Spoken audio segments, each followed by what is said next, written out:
ayrılan yaralı ördek öter dertli dertli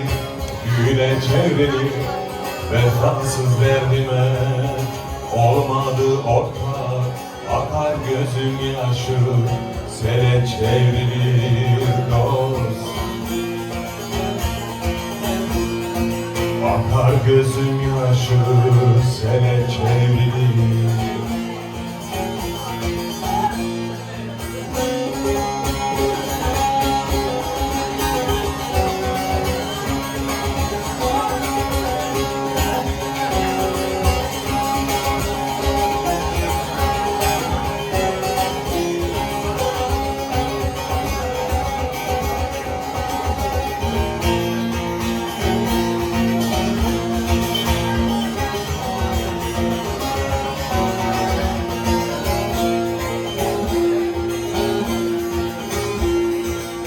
Yaralı bir ceylan dağlar başında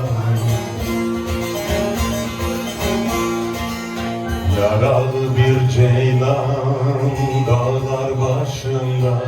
Uyur yavrusunu hey hey görür düşünde Pervaneler gibi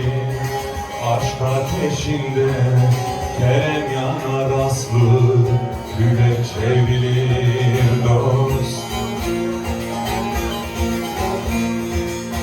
Kerem yanar aslı küle çevrilir.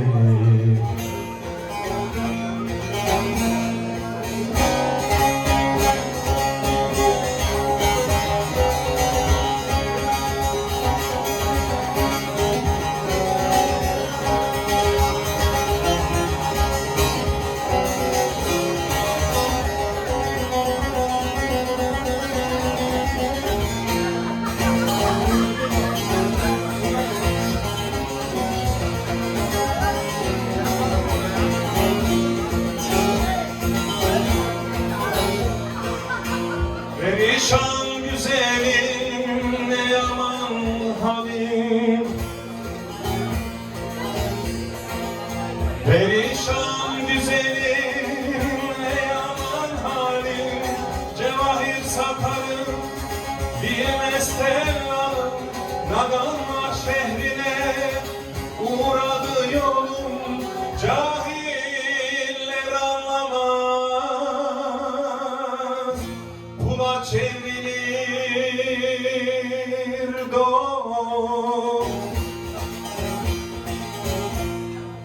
Cahil